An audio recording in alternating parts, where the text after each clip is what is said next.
আসসালামু আলাইকুম। অনেক দিন ধরে ভাবতেছিলাম নদীতে গিয়ে মাছ ধরবো, যেহেতু আমাদের এদিকে বিল, বাওর বা হাওর নেই। শুষ্ক মৌসুমে একমাত্র নদীই আছে যেখান থেকে আমরা মাছ ধরতে পারি, তবে নদীও আমাদের বাড়ি থেকে অনেক দূরে। তাই গত কয়েকদিন ধরে প্ল্যান করতেছিলাম যে যেহেতু আমার নানা বাড়ির পাশেই হচ্ছে নদী, এই নদীতে গিয়ে আমরা মাছ ধরবো ইনশাল্লাহ। তাই ফজরের পরপরই আমরা রওনা দিয়ে দিয়েছি নানা বাড়ির উদ্দেশ্যে।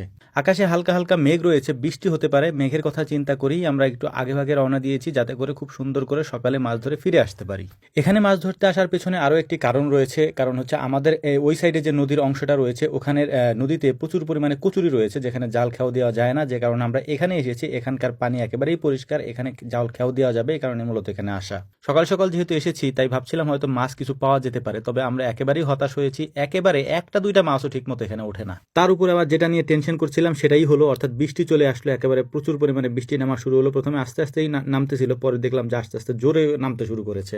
তারপরেও আমাদের কাজ আমরা চালিয়ে যাচ্ছিলাম, অর্থাৎ জাল খেয়াও দিয়ে মাছ ধরার চেষ্টা করছিলাম, কিন্তু মাছ আর উঠতেছিল না। একটা মাছও আমরা জালে পাইনি, অর্থাৎ দুই তিনটা পুঁটি মাছ হয়তো উঠছিল, আমরা যা জানি যে ছোট মাছই উঠবে হয়তো যদি পাওয়া যায়, কিন্তু সেটাও আমরা পাচ্ছিলাম না। এরপর হচ্ছে যে আমরা উঁচা নিয়ে এসেছিলাম, আমরা উঁচা বলি, নেট দিয়ে আমরা তিন কোনা করে একটা জালের মতো আমরা তৈরি করি, সেটা দিয়ে কচুরিগুলোকে খেয়ে দিয়ে দিয়ে আমরা মাছ ধরার চেষ্টা করছিলাম। সেখানে কিছু কিছু ছোট মাছ, অর্থাৎ হচ্ছে যে নদীর যে চিংড়ি আছে, এই চিংড়ি মাছগুলি, এর পাশাপাশি হচ্ছে যে গুতুম মাছ বলি আমরা, এর পাশাপাশি ছোট ছোট পুঁটি মাছ বলি, এই মাছগুলি উঠতেছিল। অর্থাৎ ছোট মাছগুলি আমরা উঁচা দিয়ে খাওয়া এখান থেকে উঠাচ্ছিলাম। আর ভাবতেছিলাম মনে মনে যে নদীর এই অবস্থা কেমনে হলো, মানে নদীতে কোনো মাছই নাই। আগে তো আমরা কত মাছ ধরছি এই নদীতেই, যেহেতু ছোটবেলা নানা বাড়িতেই কাটছে, একই গ্রামে বাড়ি। তো যাই হোক, এখানে মাছ না পেয়ে ভাবলাম যে এখান থেকে অন্য কোথাও যাই, যেহেতু কচুরির মধ্যে মাছ পাওয়া যাচ্ছিল, যেখানে কচুরি আছে সেখানে যাই। আর এখানে যেহেতু পাশেই হচ্ছে মাদ্রাসা, এই মাদ্রাসায় সকালে হয়তো খিচুড়ি রান্না করতেছিল, তো আব্বা আবার ওখান থেকে কিছু খিচুড়ি নিয়ে আসছে। তো নদী দেখতে অসাধারণ লাগতেছিল সকাল সকাল, যেহেতু আমরা এসেছি। তাই যাই হোক, আমরা এখান থেকে এখন বিদায় নিতে হবে, কারণ অন্য জায়গায় যাবো মাছ ধরার জন্য। যেহেতু মাছ ধরার নিয়ত করে সকালবেলা বের হয়েছি,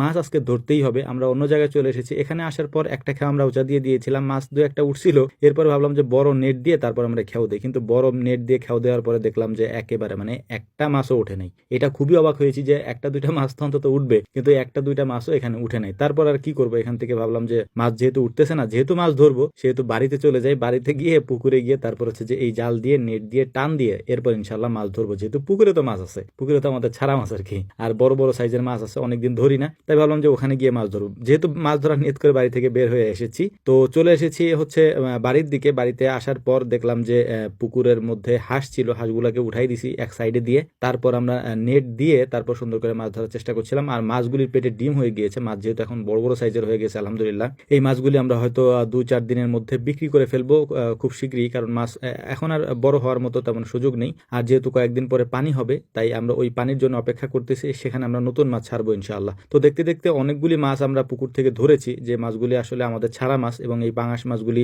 তারপর হচ্ছে যে রুই মাছগুলি, তারপর এখানে গ্লাস কাপ ছিল, তারপর আপনার ব্রিগেড ছিল, এই মাছগুলি আলহামদুলিল্লাহ 2-3 কেজি সাইজের হয়ে গিয়েছে। এগুলি বিক্রির উপযুক্ত এখন, আমরা আগেই বিক্রি করতে পারতাম কিন্তু করিনি। তবে এই মাছগুলির স্বাদ অসাধারণ, যেহেতু পুকুরে হইলেও প্রায় প্রাকৃতিকভাবেই বড় হয়েছে, ওরা তেমন একটা খাবার আমরা ওদেরকে দেই নেই। তো যাই হোক, আলহামদুলিল্লাহ মাছ ধরতে চেয়েছিলাম, মাছ হয়তো নদী থেকে তেমন একটা পাইনি, তবে পুকুরে এসে বেশ কয়েকটা পেয়েছি। আমাদের জন্য দোয়া করবেন। আসসালামু আলাইকুম রহমতুল্লাহ।